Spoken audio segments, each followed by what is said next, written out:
May 1990. Brady comments, Friends, I have great pleasure in meeting you all on the eve of the completion of your training course in this institution. In a day or two, you will be returning to the districts from where you were deputed for training. Very soon, each one of you will be posted as a rural welfare officer in charge of the various activities of development in 3 or 4 villages. At this juncture, I think it is necessary for me to tell you something about 2 important items of work which you will have to do in the villages. As you all know, this year is the International Year of Literacy.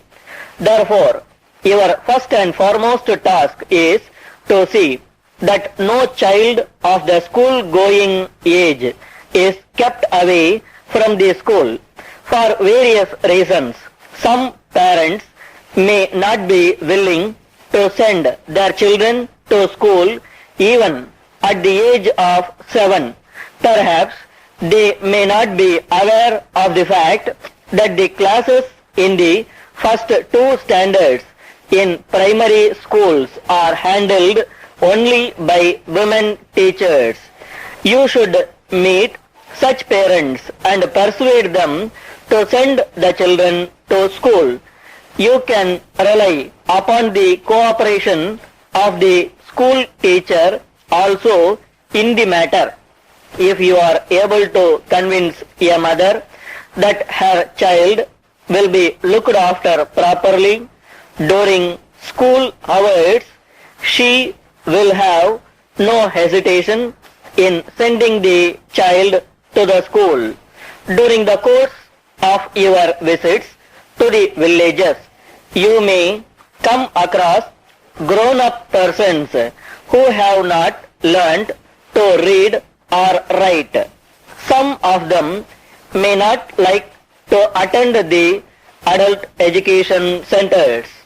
In the case of such persons, you should tell them about the education programs that are available every week on the television. This is also important because the spread of literacy should not stop with the children alone. The other item of work to which you should pay attention relates to the health care of the children below the age of 5. You may be aware that many children in this age group die due to diseases that could have been prevented. This happens mainly because of the ignorance of the mothers.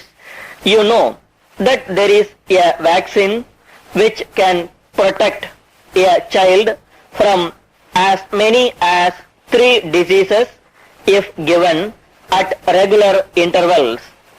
It will be effective only if all the 3 doses are given, but most mothers in the rural areas do not take the child to the doctor for giving the second dose. Of course, the staff of the public health department are also in charge of this work.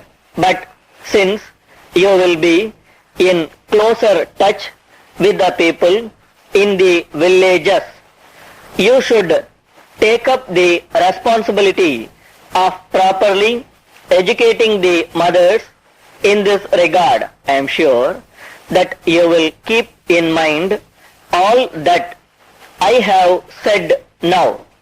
I hope that the training which you have received will help you to discharge your duties to the best of your ability.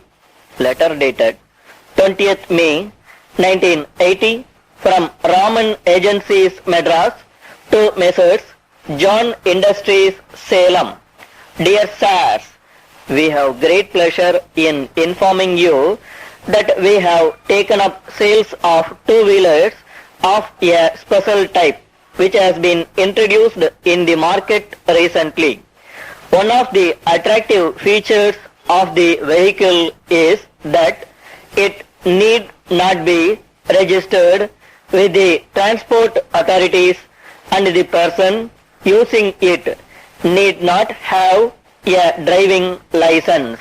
From our own experience, we have found that a person who turns up for work after traveling in a crowded bus will not reach the peak of his efficiency, at least for some time. So, we are sure that you will be interested in seeing that each one of your workers owns a vehicle. Of course, the right type of vehicle is the one which we have referred to by way of complying with various requests. We have decided to sell these vehicles under a hire purchase scheme meant specially for industrial workers. We hope that you will furnish the necessary certificate and undertaking to your workers who approach you in this regard so that they can derive the benefits of this scheme. Yours faithfully. Stop.